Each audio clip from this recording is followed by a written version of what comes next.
my fellow book flippers. Brian Young here from www.busproofbusiness.com. And lately we've been talking about textbook season. It's time to buy up those textbooks because it's prime opportunity. Students are just getting out of classes at their colleges and universities, and they have these textbooks they want to offload, and that could be a huge opportunity for you as an online bookseller. But where are we going to find these books? Because the theory sounds really good. The books are there. Go grab them up. Buy low, sell high. But if you don't know where to look for them, then the theory is really worth nothing. And so for maybe some of you more experienced online booksellers who've been through selling books for a few years, I'm probably not going to provide any new information for you, but I know this group is filled with a lot of new sellers, and so I just thought I'd throw out some ideas of where you can find these amazing textbooks. So college campuses is obviously the closest to the source that you can get. That's the first place you're going to be able to find these books. So there's a couple different options here. I know some people in the group would put like boxes that say put your textbooks here or drop your textbooks off here right next to the dumpsters on our college campuses. That's a great idea. I think an even better idea would be to find out where the dorms are and put those boxes out and around somewhere around that dorm. Because a lot of times when kids are cleaning out their dorms and they're getting ready to go back home to mom and dad, that's when they're throwing all their garbage away. And I think a lot of them look upon their textbooks as garbage, quite honestly, simply because they are done with the year. And oftentimes they're either using debt or they're using mom and dad's money to buy those books anyways. So the perceived value of those books in their mind is really low. And that's an opportunity for you. Another way you can do it is you can buy those books off the students. You can give them cash, set up a table, and they can come up to you one at a time, and you can scan their books, and you can look them up on Amazon and see what like maybe Amazon would pay in like the form of a gift card. You can also check some of the other online sites, and then you can give them more than that, or you can give them the same, or you give them less, and just give them some good cash. There's an option there too. That one's a little more labor intensive. Craigslist ads is a great way to do it. Again, students are looking to make a little money. They want $5, $10 in their pocket, even though they spend $100 on this textbook. So just put an ad out there saying we buy textbooks, and just kind of put some criteria down, have them give you a call, or you can have them send you the ISBN numbers, and then you can give them the price back in an email. That might be a little more efficient. Library sales, that's a good place to find them, but I think that's probably my least favorite for textbook season because the process of a library acquiring a book, figuring out what they want to do with it, and then it finally ending up at a library sale usually takes months. So I would say that library sales are a great place to find textbooks, but probably not now, probably in a couple months from now. And then in the garbage, like I said, if they're walking out to the garbage on their college campus and they don't see a box that says, please put your textbooks here, recycle your textbooks, then they'll just throw them in the garbage. So I know some people that make a ton of money dumpster diving on college universities, and they do it all year round, but even more so this time of the year.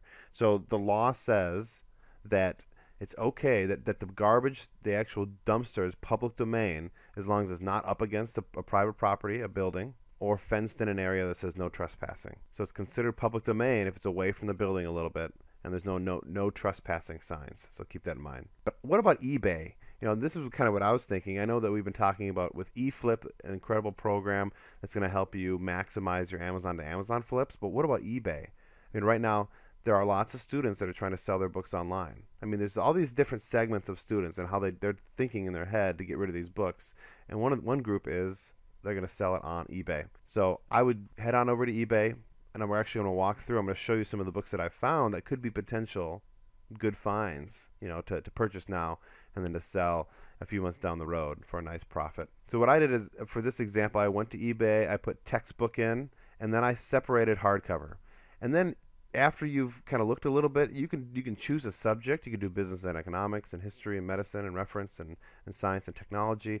And then you can kind of start to see some of the books that are going to be available for sale. The first one that I saw here was the strategic management textbook for 99 cents plus free shipping. Now, the starting bid is 99 cents, but I thought that was kind of intriguing, so I clicked on that.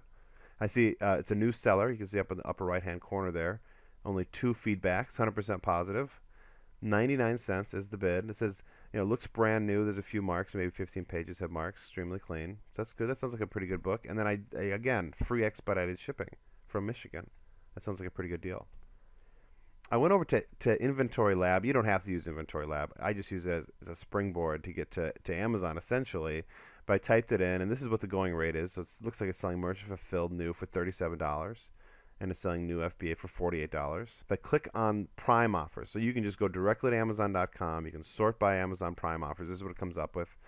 So the book currently has a rank of 199,000, and that is lower. That's on the low side, because when it's high, when it's selling more, right before college season is beginning in this fall and in the spring, that rank looks a little better. But 199,000 is a really good rank in books.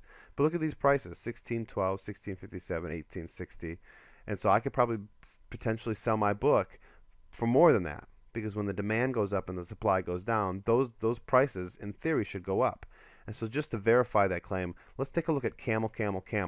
CamelCamel.com is a website that you can use to track book prices and sales rank and that sort of thing. And so here you can see over the last year, right around August, a little before August, end of July, you can see that's when book selling season starts, and the sales rank shot up, right? You can see it going way up. And then after the season goes on, so there's still some sales trickling in and out, in that 80 to 0 sales rank range throughout the school year, and then it drops, and then it shoots up again. And that's not an isolated incident. That happens every single year with this book. This book has a lot of data on it. So in the last 6 months, so I just focused it in, we see that same effect here, just up a little closer. You can see the sales rank goes way up in that textbook selling season, because right now we're in the textbook buying season. And then I looked at price over the last year, and it's pretty steady, which is actually kind of encouraging. And not only that, but we see Amazon's price, which is the green line, has been going up over the last year. So it started, just above 225, and now it's all the way up to 265. That's kind of an interesting trend. So what did I do? I put a max bid of $5 in on this offer, just to see what would happen. I'm the only bidder now. I checked this morning. I put this in yesterday. I'm the only bidder at like $2.25. I think is what it bumped it up to, and I'm good.